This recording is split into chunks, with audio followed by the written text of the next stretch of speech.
there, this is Kevin Wayne Johnson. I am the Chief Executive of the Johnson Leadership Group based in Clarksville, Maryland, and the author of this series of books titled Leadership with a Servant's Heart. We want you to know better, do better, and lead better. In this world, our leaders are not delivering what the employees are looking for. And great leaders are those men and women who are able to align their subject matter expertise with their heart, being compassionate and being empathetic, and also valuing, caring, respecting, and honoring those that we are responsible for in terms of development and coaching and mentoring. So Leadership with a Servant's Heart will help you to get there. Get your copy today everywhere that books are sold. Kevin Wayne Johnson. See you soon.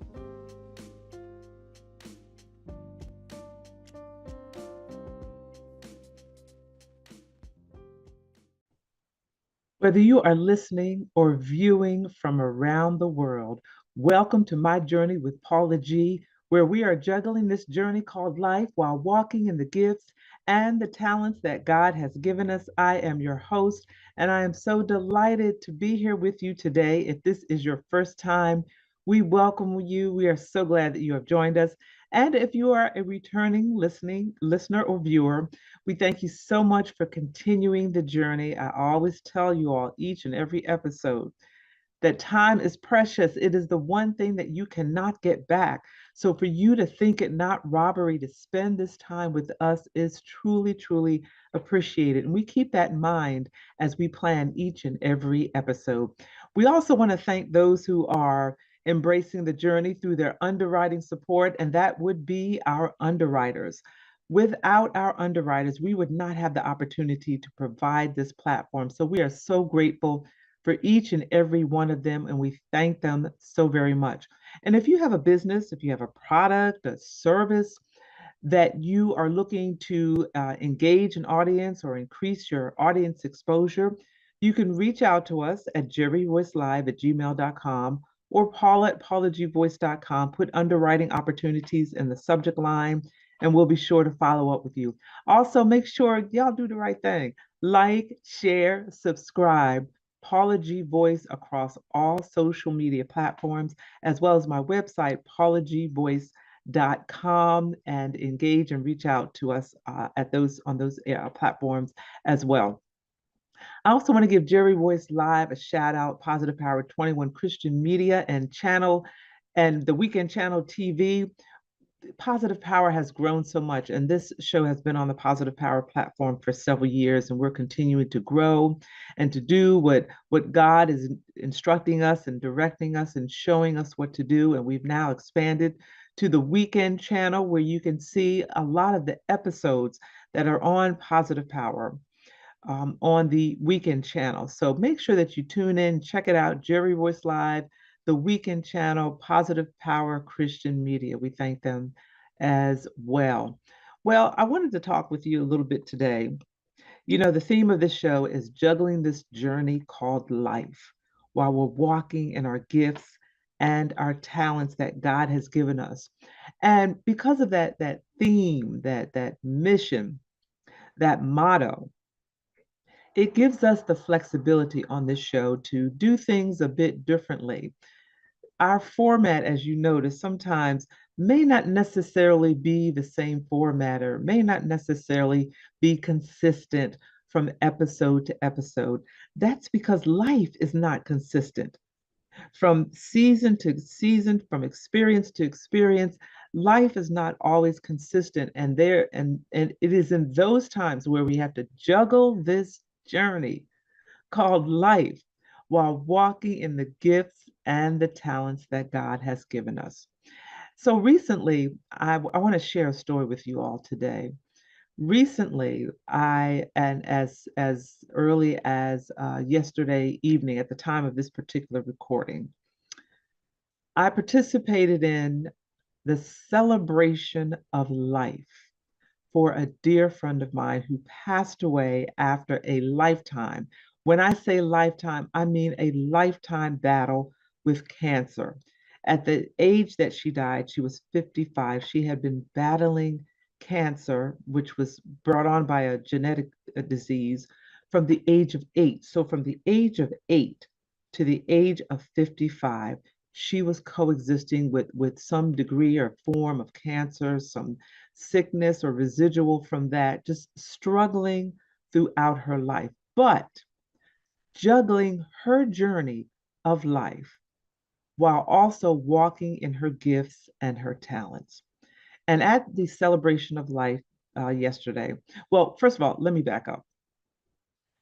She had left her, she was at peace with her condition and she was at peace with her circumstances, but that didn't mean that she didn't fight each and every day that she had. She fought with every fiber of her being. She fought physically. She fought mentally because she was a mighty, mighty woman of God. She was a prayerful woman. She prayed. She had prayer warriors that surrounded her, that prayed with her and prayed for her. So when I say she fought the good fight, she fought the good fight, never wavering, never giving up. And every day that she woke up, every second, every moment that she felt good, every second, every moment that she was pain free, she would do something with that second. She would do something with that moment. She was a giver. She loved to give to other people. She loved to serve people. I have never seen anyone that was so passionate about giving and helping and serving others. So when all of us were brought together in that room on last evening at the time of this recording, there were people from all walks of life, people that would not have otherwise connected as a result of this woman's spirit, as a result of this woman's light shining, as a result of the light of God shining through this mighty woman of God. It was just amazing to see so many people come together. But she had written out her own program for her celebration of life, and she left strict instructions. I don't want a funeral. She didn't want it in a church from the traditional sense, and I'll share. And she didn't want a somber atmosphere. Did not want anyone wearing black. So the theme of her celebration of life was shades of bluetiful, Bluetifil. I think I'm spelling it right. 50 shades of bluetiful.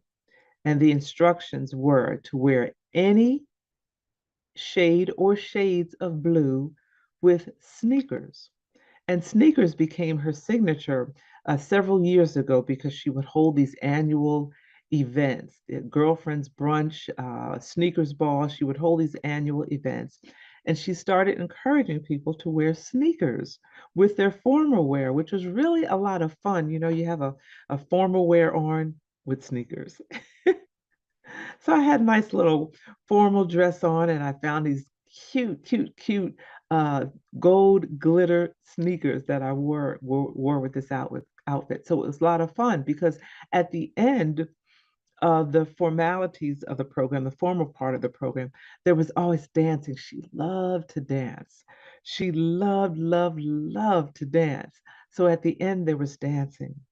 So for her program, of course, we had introductions, we had opening prayer. I was honored to bring the devotion on transformation to the audience. We had individuals speaking from her childhood, her young adult years, and currently, and throughout everyone's experience. Because when you gather to say goodbye to someone, there are always stories of their childhood and the things they did. Sometimes there's funny stories.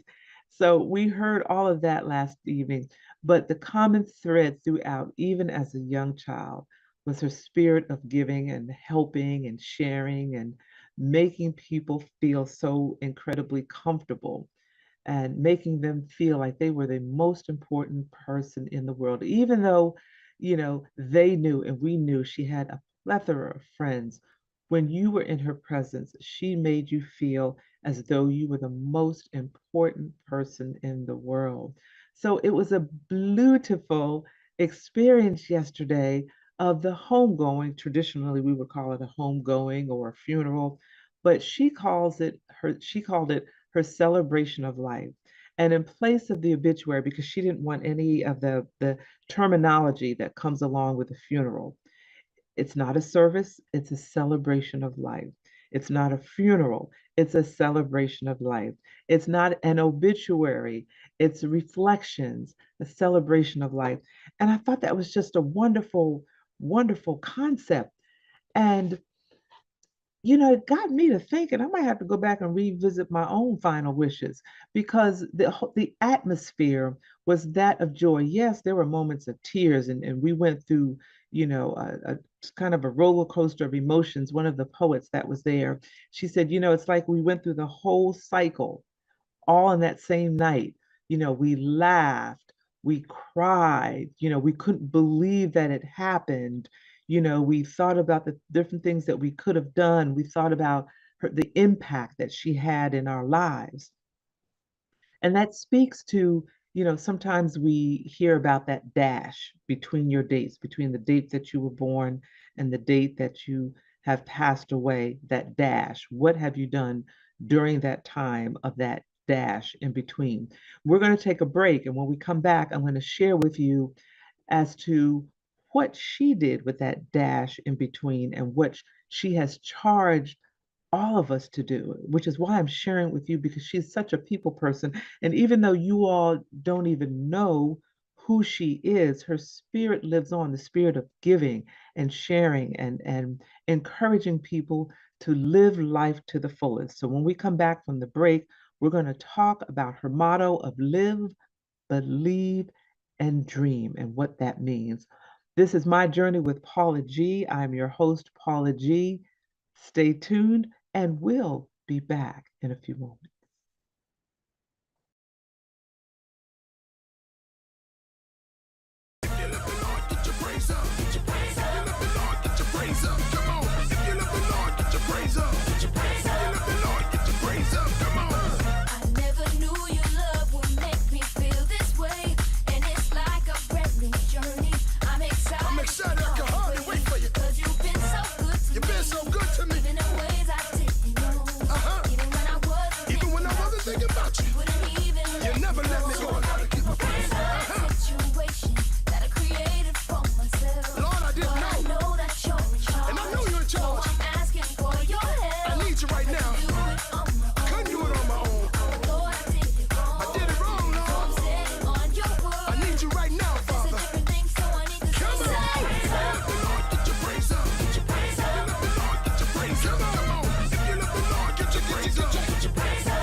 That's what I'm talking about, Lord. Thank you.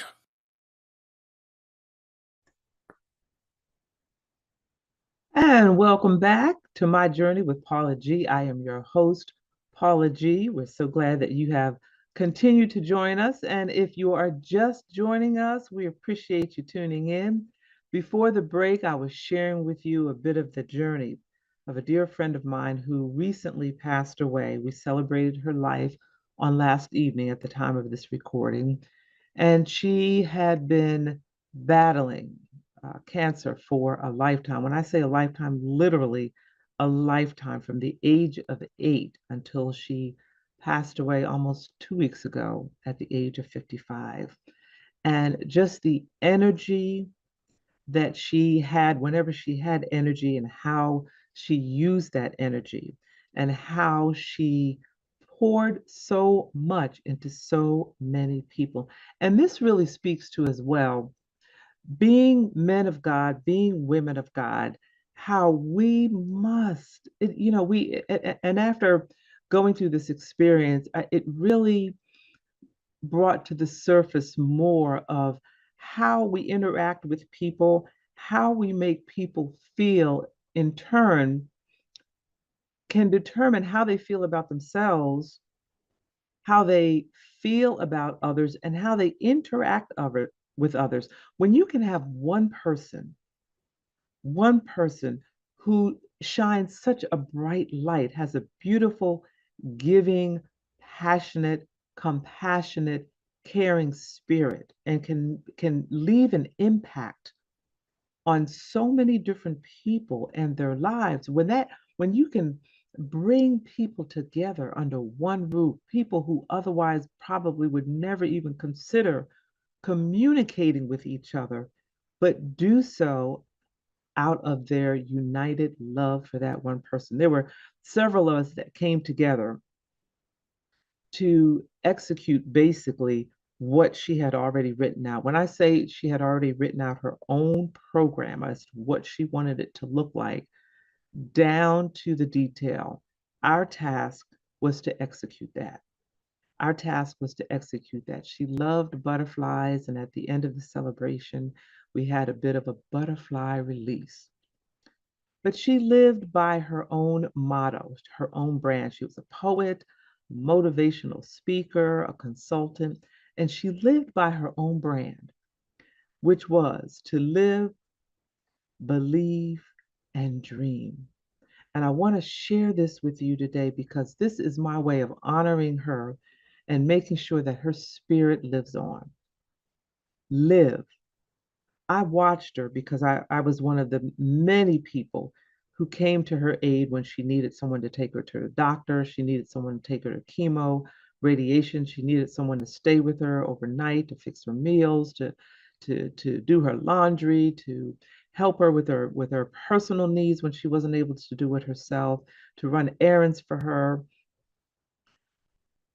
Every moment that she felt some degree of energy or good, she utilized that moment. She would get up and cook for her husband, cook a meal for her husband, cook a meal for friends. She would make something for someone. She would make phone calls and call them to check on them to see how they were. She would ask someone to come pick her up, to maybe go to a department store or a grocery store to purchase something for her to make or give to someone else, or make or give to her husband. So every moment that she was physically able, she lived.